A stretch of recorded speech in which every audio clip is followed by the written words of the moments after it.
Attends, bah, ouais, là, tant qu'on était dans le BNB justement, Ouais, vas-y. parce qu'il y a eu 2 questions qui se sont chevauchées un peu sur l'utilité du BNB et la différence avec un meme coin. Le BNB, c'est le jeton qui te permet de payer les frais dans l'écosystème de Binance avec la Binance Smart Chain. Si tu prends déjà au niveau de la plateforme Binance, ça te permet d'avoir des frais amoindris au niveau du trading. Ça te permet d'être positionné sur des pools de lancement de certains projets. Et normalement, c'est censé représenter en partie la valorisation de Binance. Plus Binance se porte bien, plus l'écosystème de Binance se porte bien, plus le token est censé se valoriser. Contrairement à un meme coin qui n'a aucune utilité.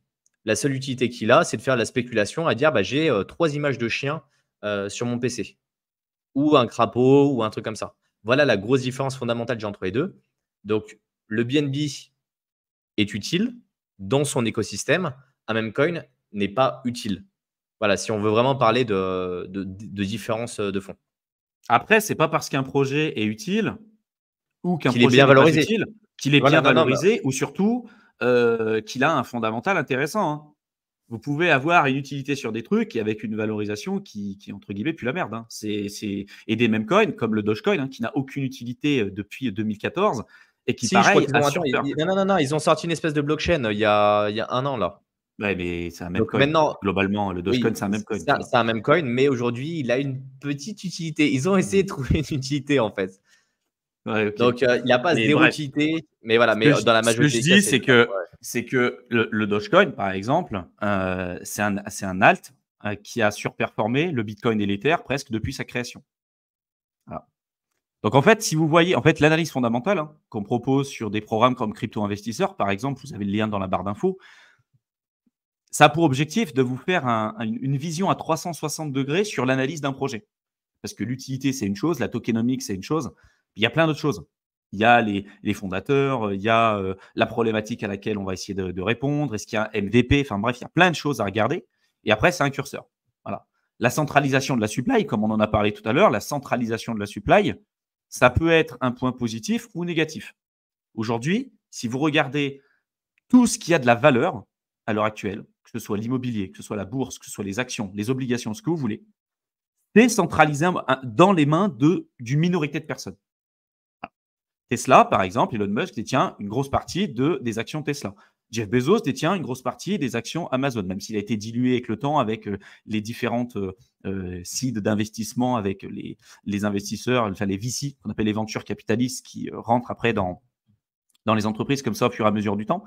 Mais aujourd'hui, vous pensez que la personne qui est la plus à même d'avoir une vision long terme sur un projet et de ne pas vendre sur la tête des investisseurs, il vaut mieux que ce soit qui? Le fondateur du projet qui a créé la boîte et qui, a priori, a quand même un intérêt à ce que sa boîte fonctionne.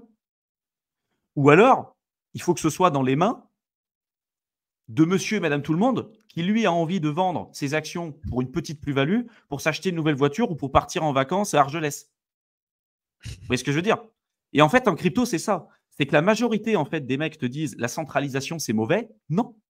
La centralisation de la supply, attention, il y a la centralisation économique d'un projet et il y a la centralisation au niveau du réseau. Quand vous êtes sur des projets proof of stake, si vous êtes quelqu'un qui détient une grosse partie de la supply, il peut également aussi avoir une certaine centralisation du réseau parce qu'il peut manipuler en fait les validateurs, etc., etc. Donc ça, c'est pas forcément une bonne chose dans l'idée de la crypto. Dans la centralisation économique, dans le cas par exemple de Bitcoin dans des projets proof of work, Satoshi, je vous rappelle quand même qu'au départ, détenait 100% de la supply. Il était le seul à miner. Il était le seul sur le réseau. Il détenait 100% de la supply. Aujourd'hui, il a été dilué avec l'inflation et le nombre de participants qui ont rejoint l'écosystème. Il détient aujourd'hui à peu près 5,4% de tous les bitcoins. Finalement, il n'a jamais vendu.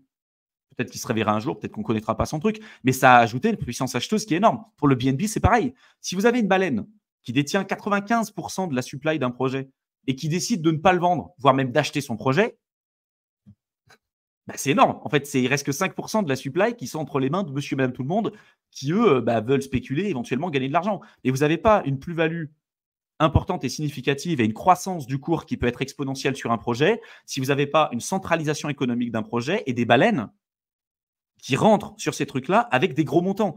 Regardez Shiba Inu, la centrale, je crois que c'est… Regardez sur Etherscan, le top 100 holder. Vous allez regarder, hein, sur la plupart des projets, vous prenez le top 100 holder. On prend Axie Infinity aussi. Axie Infinity, je crois que c'est 98% de la supply qui est détenue sur le top 100 des wallets. Vous prenez des projets comme Shiba Inu et tout le reste, c'est énorme aussi. Et même pour le Bitcoin. Hein. Je crois que pour le Bitcoin, c'est… il faudrait retrouver les chiffres, mais on les avait donnés la dernière fois sur BitInfo J'étais en Chart. train de récupérer la suite de Shiba Inu. Mais là, c'est le top. Attends. Top 1000. Hop, attends. Je vais partager mon écran. Tu as quelques adresses sur Bitcoin qui détiennent plus de 40 ou 45% Il faut de la supply. taper les top S richest, ouais. Et oui, elles ont une grande partie de la supply, on est bien d'accord. Là, déjà, là, c'est une adresse qui est une adresse de burn. Ça ressemble, ouais, clairement, quand on voit les Mais tu regardes le top 100. Mais tu regardes le top 100. Et tu regardes le top 100 et elle a 41%, 3%, etc. Tu regardes. Après, ça, c'est du burn, donc il faut regarder. C'est marqué tout en haut. Ceux d'après. Monte tout en haut. Tout en haut, c'est marqué. Là, c'est marqué, le top 100, collectively, possède 74%, presque 75%. Donc, il y a 100 adresses. 40% qui sont burn, donc 40 et 1% qui sont burn, donc il y a 33% qui sont détenus par le top 100. Regarde pour, par exemple, d'autres projets comme Axie.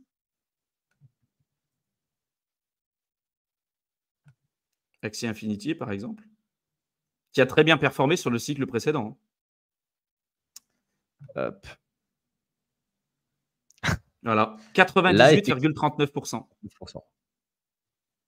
Et il y a le bridge qui en détient 38%. Après, ça va être un pool de liquidité qui est déjà, là, tu as déjà plus de 75%. Et après, tu as des holders de partout.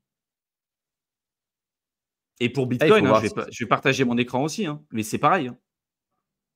Là, tu l'as le graphe? Ouais, je l'ai le graphe. Je vais le présenter. Et après, je vous montrerai rapidement ce que je voulais vous présenter. Mais voilà pour le cas de Bitcoin. Hein. Attends, zoom un petit peu. Ouais, vas-y, c'est mieux.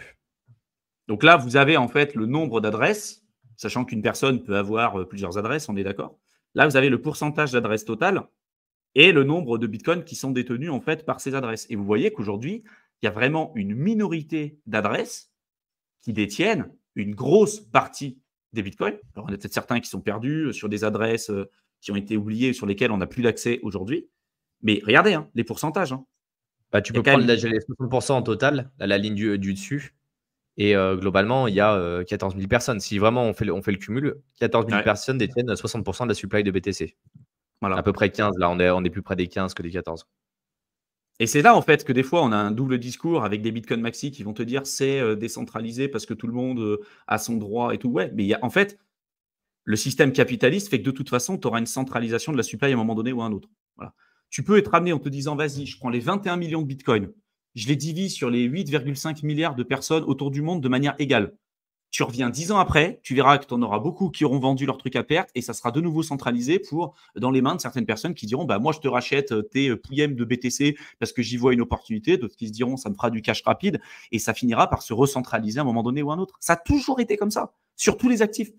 Et la crypto, c'est pareil. En fait, je ne comprends pas. Et ce n'est pas une mauvaise chose, hein, je le dis. Ce n'est pas une mauvaise chose. Mais attention de ne pas avoir un esprit biaisé sur la manière dont vous voyez les choses. Quelqu'un qui détient 98% de la supply sur un projet, si cette personne-là décide de ne pas vendre, voire même d'acheter son projet, là, vous avez une puissance acheteuse et on va dire un cocktail pour avoir des performances qui sont juste remarquables. Si par contre, cette personne-là décide de vendre… C'est-à-dire qu'il reste 2% de la supply en circulation. Et après, il n'y a que ceux qui y croient qui vont se poser dessus. C'est ça.